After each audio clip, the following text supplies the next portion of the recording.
வணக்கம். வரும் சனிக்கிழமை 23 மார்ச் நம்மளோட ஜோஹோ மீட்டிங் இருக்கு. Evening 6 to 9. அதே சார்ஜஸ் தான், 236 rupees. லிங்க் கீழே டிஸ்கிரிப்ஷனில் நம்ம கொடுத்துருக்குறோம். HDFC bank, Razorpay and UPI link மூணில் எது வேணாலும் கிளிக் பண்ணி பே பண்ணிவிட்டு எங்களோட வாட்ஸ்அப் நம்பருக்கு ஸ்க்ரீன்ஷாட் ஷேர் பண்ணுங்கள். 9444468888. அது கரெக்டுப்பா. எதுக்கு பே பண்ணணும்? நிறைய விஷயத்த டிஸ்கஸ் பண்ணலாம். இந்த மார்ச்ல ஒரு அடி வாங்கியிருக்கு மார்க்கெட். ஸோ எதெல்லாம் அடுத்த மாதத்துக்கு நம்ம ப்ரிப்பேர் பண்ணலாம், எந்த செக்டார்ஸ் நம்ம கான்சென்ட்ரேட் பண்ணலாம். ஏற்கனவே நம்ம ஆஸ்ட்ரோ பற்றி ஒரு வீடியோ போட்டிருந்தோம். அதில் சொல்லியிருந்தோம் மே மாதத்தில் ஒரு அப்சைட் மூவ் இருக்கு. ஸோ எந்த செக்டாரை நம்ம பார்க்கலாம். நிச்சயமாக அந்த செக்டார் இப்போதைக்கு எனக்கும் தெரியாது, வரும்போதும் நம்ம அதை பற்றி டிஸ்கஸ் பண்ணலாம். பட் ஓவரால் செக்டார் பற்றி நம்ம ஒரு டிஸ்கஷன்ஸ் வச்சுக்கலாம். ஸ்டாக் ஸ்பெசிஃபிக்காக நம்ம டிஸ்கஷன்ஸ் வச்சுக்கலாம். வாங்க சாயந்தரம் 6 to 9 சந்திப்போம். இன்னைக்கு நிஃப்டி க்ளோஸ் ஆகும்போதும் +32 க்ளோஸ் ஆச்சு. ஆனால் இன்ட்ராடே ஸ்விங் ஆல்மோஸ்ட் 190 பாயிண்ட்ஸ். ஆட்டம், சரியான ஆட்டம். அப்பு டவுனுன்னு. இன்னைக்கு மார்னிங் எல்லாமே டவுன் சைடு இருந்துச்சு. எல்லாருமே கீழே தான் வரும் மாதிரி எதிர்பார்த்துட்டு இருந்தாங்க. நிறைய வாட்ஸ்அப் குரூப்லாம் பார்த்தா 21,500 21,000 இதெல்லாம் பேசிட்டு இருந்தாங்க. ஞாபகம் வச்சுங்க, நாளைக்கு விட்டுருங்க, வெள்ளிக்கிழமை என்ன லோ வருதோ அதுதான் மார்ச் மந்த்துக்கான லோவா இருக்கிறதுக்கான வாய்ப்புகள் இருக்கு. ஷார்ட் பொசிஷன் கேரி பண்றவங்க அத்தனை பத்தியும் வட சட்டியில போட்டு வறுத்து தள்ளுவாங்க. ஏப்ரல் மாதம் செம்ம புல்லிஷாக இருக்கும். As of now data chart பேட்டர்ன்ஸ்லாம் எடுத்து பார்த்தீங்கன்னா ஏப்ரல் மாதம் செம்ம புல்லிஷாக தான் காட்டிகிட்டு இருக்கு.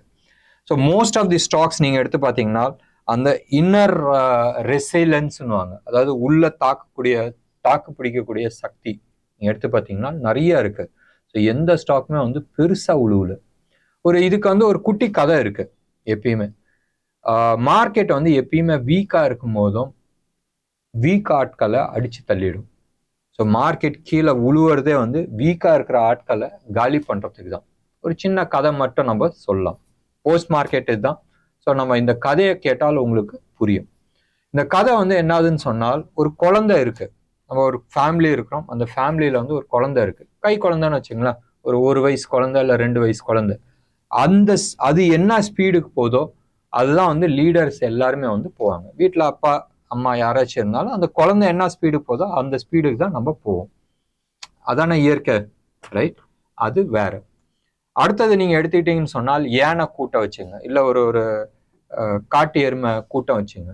அந்த கூட்டத்துல அந்த லீடர் இருக்காங்களே, அந்த லீடர் முன்னாடி டிராவல் பண்ணுவாங்க, இல்ல பின்னாடி டிராவல் பண்ணிட்டு இருப்பாங்க. ஆனால் அந்த கூட்டத்துல யாரு ஸ்லோவா போறாங்களோ அந்த ஸ்பீடு தான் எல்லா கூட்டத்துல இருக்கிற அத்தனை பேத்துக்குமே ஸ்பீடு. அப்ப என்ன ஆகும்னு சொன்னால், கூட்டம் பெருசாக ஆக ஆக நிறைய வீக் பிளேயர்ஸ் இருப்பாங்க. வயசானவங்க இருக்கும், இல்ல சின்ன குட்டிங்க இருக்கும். அது டிராவல் பண்ற அந்த கம்ப்ளீட் அந்த கூட்டத்துக்கு ஸ்பீடு குறைஞ்சி போயிடும். சிங்கம் அங்க வேட்டைக்கு வருதுன்னு சொன்னால் யாரை வேட்டை ஆடும்? வீக்கா இருக்கிற மிருகத்தை தான் வேட்டை ஆகும். அப்ப வீக்கான இருக்கிற மானை அடிச்சிடுச்சுன்னு வச்சுங்க. அப்ப என்ன ஆகுது? 2 விஷயம் நடக்குது. வீக்கா இருக்கிறது காலி ஆயிடுது, கூட்டத்தோட ஸ்பீடு இன்க்ரீஸ் ஆயிடும். புரிஞ்சிருக்கும்னு நினைக்கிறேன். ஸோ வீக்கா இருக்கிற ஆட்கள் காலி ஆயிடுச்சுன்னு சொன்னால் அந்த கூட்டத்தோட ஸ்பீடு இன்க்ரீஸ் ஆகும். Stock market exactly the same way. என்ன ஆகும்னு சொன்னால், மார்க்கெட் கீழே உழுவும் போதும் யார் வீக் பிளேயர்ஸ்லாம் இருக்கிறாங்களே அவங்க எல்லாம் காலி ஆயிடுவாங்க. மறுபடியும் உள்ள இருக்கிறது எல்லாருமே ஸ்ட்ராங் பிளேயர்ஸா தான் இருப்பாங்க. மறுபடியும் மார்க்கெட் ஸ்பீடு பிடிக்கும். ஸோ எப்பயுமே இந்த வேட்டை ஆடுற விஷயம் இருக்குல்ல, இது எல்லாமே மார்க்கெட்டுக்கு நல்லது. அடுத்த கட்ட ஸ்பீடு இன்க்ரீஸ் ஆகிறதுக்கு ஒண்ணுமே ஆகல. லெஸ் தென் ஹாஃப், மேபி 3-4% இல்லை 5% மார்க்கெட் கீழே விழுந்திருக்கு. இதுக்கே ஐயோ அம்மாடி ஆத்தாடி நீங்க அழிச்சிட்டு இருக்கீங்க. 30% 40% கரெக்ஷன் விழுந்தா நீங்களாம் எங்க இருப்பீங்க? அதுக்கு நீங்க ப்ரிப்பேர்டான்றது ஞாபகம் வச்சுங்க. இது உளுந்தது ஒரு ஆப்பர்ச்சுனிட்டி டு ரீஎன்டர். ஸோ டெஃபினட்டா மார்க்கெட்ல பெரிய புல் மார்க்கெட் காத்துட்டு இருக்கு. எஸ்பெஷலி மே மாசத்துல காத்துட்டு இருக்கு. நேத்தே நம்ம ஒரு வீடியோ போட்டிருந்தோம். ஆஸ்ட்ரோ ப்ளஸ் பிளா பிளா பிளா பிளா நிறைய விஷயங்கள் போட்டு மார்க்கெட்டில் லாஸ்ட் 20 வருஷம் 25 வருஷத்துக்கான ட்ராக் ரெக்கார்டு எடுத்து நம்ம எவ்ரி வருஷத்துல என்ன ஆயிட்டு இருக்கு, எவ்ரி 5 வருஷத்துக்கு என்ன ஆயிட்டு இருக்குன்றது நம்ம போட்டிருந்தோம். ஞாபகம் வச்சுங்க, இந்த வருஷமும் அந்த சைக்கிளோட அடுத்த பகுதி. ஸோ டெஃபினட்டா மே மாசத்துல வந்து ஒரு ரேலி காத்துக்கிட்டு இருக்கு.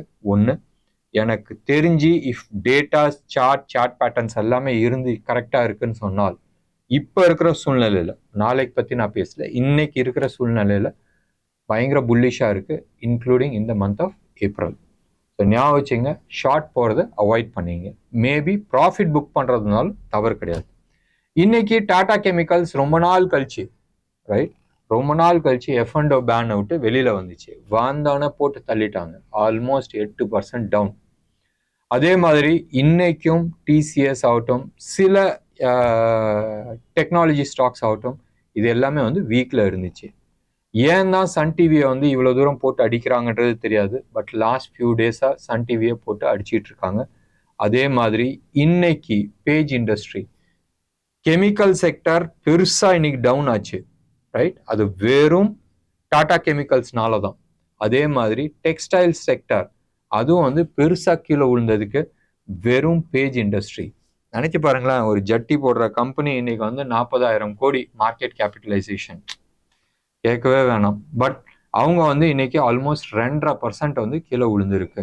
அதே மாதிரி மெட்டல் சைடில் எடுத்துக்கிட்டனால் Hindu copper, Tata steel, Jindal steel, இவங்களாம் வந்து நேற்று மேலே இருந்தாங்க.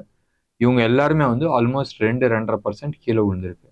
மார்க்கெட்டில் எது மேலே போச்சோ it's was more of a short covering roll over தான் நடந்துட்டு இருக்கு. இது ஏற்கனவே நான் வந்து சொல்லியிருந்தேன், பிப்ரவரி மந்த்துக்கான கான்ட்ராக்ட் முடிச்சு மார்ச் கான்ட்ராக்ட் எப்படி போன மாதம் வந்து எடுத்தாங்களோ, அதாவது மார்ச் மந்தோட புது கான்ட்ராக்ட் ஆரம்பிக்கும் போதும் அதுதான் இப்போ நடந்துகிட்டு இருக்கு. மார்ச் கான்ட்ராக்டை செல் பண்ணுறாங்க, ஏப்ரல் கான்ட்ராக்டை வாங்கிட்டு இருக்காங்க. ஸோ நீங்கள் வந்து பாவ் காப்பி டேட்டாஸ்லாம் நீங்கள் எடுத்து பார்த்தீங்கன்னா உங்களுக்கு கிளியராக தெரியும்.